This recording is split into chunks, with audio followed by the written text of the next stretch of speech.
Back my YouTube channel. അപ്പോൾ ഉത്സവത്തിൻ്റെ സീസണൊക്കെ കഴിയാനായിട്ടുണ്ടല്ലേ. ഒരുവിധം എല്ലാ സ്ഥലങ്ങളിലും ഉത്സവമൊക്കെ കഴിഞ്ഞിട്ടുണ്ടാവും. ഒരു ഉത്സവത്തിനെങ്കിലും പോകാത്ത ആരും ഉണ്ടാവില്ല കേട്ടില്ലേ. എൻ്റെ വീട് പാലാഴിയാണ് കേട്ടോ, കോഴിക്കോട് പാലാഴിയിലാണ്. അപ്പം നമ്മളിവിടെ ഒരുവിധ ഉത്സവമൊക്കെ കഴിഞ്ഞിട്ടുണ്ട്. അങ്ങനെ ഇരിക്കുമ്പോൾ ടൗണിലേക്ക് ഒന്ന് ഇറങ്ങിയാലോ എന്ന് വിചാരിച്ച സമയത്ത് കസിനെ ഇങ്ങനെ വിളിച്ച് ടൗണിൽ പോയാലോ അമ്മ എന്ന് ചോദിച്ചപ്പോൾ അമ്മ പറഞ്ഞു, ചേച്ചി ഇവിടെ ഒരു ഉത്സവം ഉണ്ടെങ്കിൽ അവിടെ പോകാണ്ടിരുന്നു. എവിടെയാണെന്ന് ചോദിച്ചാൽ അപ്പോൾ ഇന്ന സ്ഥലത്താണെന്ന് പറഞ്ഞാൽ എന്നാൽ പിന്നെ അങ്ങോട്ട് പോകാമെന്ന് വിചാരിച്ചാൽ എല്ലാവരെയും കൂട്ടി അങ്ങോട്ട് പോയതാണ് കേട്ടോ. അപ്പോൾ ഇത് അടിപൊളി വെടിക്കെട്ടൊക്കെ ഉണ്ട്. വെടിക്കെട്ട് പറഞ്ഞാൽ വലിയ വെടിക്കെട്ടൊന്നും ഇല്ല കേട്ടോ, പക്ഷേ കണ്ണിന് കുളിർമയാകുന്ന ഒരു സുഖമുള്ള പരിപാടിയല്ലേ വെടിക്കെട്ടൊക്കെ കാണുക പറഞ്ഞാൽ.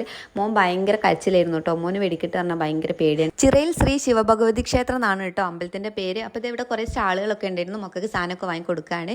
പണ്ടൊക്കെ ആയിരുന്നു നമുക്ക് എല്ലാവരും വാങ്ങി തരില്ലായിരുന്നു. ഇപ്പം നമ്മൾ മക്കൾക്കൊക്കെ വാങ്ങിക്കൊടുക്കേണ്ട അവസ്ഥയാണ് ഗൈസ്. നമുക്കൊന്നും വാങ്ങി തരാൻ ആരും ഇല്ലാണ്ടായിട്ടുണ്ട്.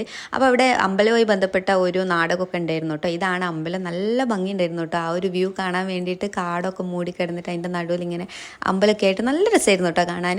ഫുഡ് ഉണ്ടായിരുന്നു, ചോറുണ്ടായിരുന്നു, പിന്നെ ഇഡ്ഡലി ഉണ്ടായിരുന്നു കേട്ടോ. സാധാരണ അമ്പലത്തിലൊക്കെ ചോറ് മാത്രമേ കാണില്ലുള്ളൂ. അപ്പം ഞാൻ ചോറ് വാങ്ങിയില്ല കേട്ടോ, ഇഡ്ഡലിയാണ് വാങ്ങിയത്. കാരണം എനിക്ക് വീട്ടിലെ ചോറ് കഴിക്കാനാണ് കേട്ടോ ഇഷ്ടം. എനിക്ക് പുറത്ത് പോയി കഴിഞ്ഞാൽ സാധാ ചോറ് അങ്ങനെ ഇറങ്ങൂല കേട്ടോ, എനിക്ക് തൃപ്തിയാവില്ല കഴിച്ച് കഴിഞ്ഞിട്ടുണ്ടെങ്കിൽ. അപ്പം ഞാൻ ഇഡ്ഡലി വാങ്ങി കഴിച്ചു. ഞങ്ങളിതേ കുറച്ച് സെൽഫിയൊക്കെ എടുത്തു. മോൻ ഭയങ്കര ഹാപ്പിയാണ് കേട്ടോ. നല്ല താളം പിടിക്കുന്നുണ്ട് ചെണ്ടൻ്റെ കൊട്ടിനനുസരിച്ചിട്ട്. മോൾക്ക് അപ്പോൾ ഒരു ക്യാമറ വാങ്ങി കൊടുത്തിട്ടുണ്ടായിരുന്നു കേട്ടോ കളിക്കുന്നത്. അവൾക്ക് ഫോട്ടോ എടുക്കാൻ ഭയങ്കര ഇഷ്ടമാണ്. അപ്പോൾ അതിൻ്റെ മുകളിൽ തന്നെയായിരുന്നു ആൾ. വീട്ടിലെത്തുമ്പോഴേക്കും തന്നെ സാധനമൊക്കെ പൊട്ടിച്ച് കൈ തന്നിട്ടുണ്ട് ഗൈസ്. അപ്പോൾ ഇത് എല്ലാവരും കഥ പറയലും എല്ലാം കൂടി ആയിട്ട് ഞങ്ങൾക്ക് കിട്ടിയ കുറച്ച് സമയമാണെങ്കിൽ ഞങ്ങൾ ഹാപ്പി ആയിട്ട് അടിച്ച് പൊളിച്ചിട്ടുണ്ട്. അപ്പോൾ വീഡിയോ ഇഷ്ടമായിട്ടുണ്ടെങ്കിൽ ഒന്ന് സബ്സ്ക്രൈബ് ചെയ്യാനും കമൻറ്റ് ചെയ്യാനും ഷെയർ ചെയ്യാനും ലൈക്ക് ചെയ്യാനും മറക്കരുത് കേട്ടോ.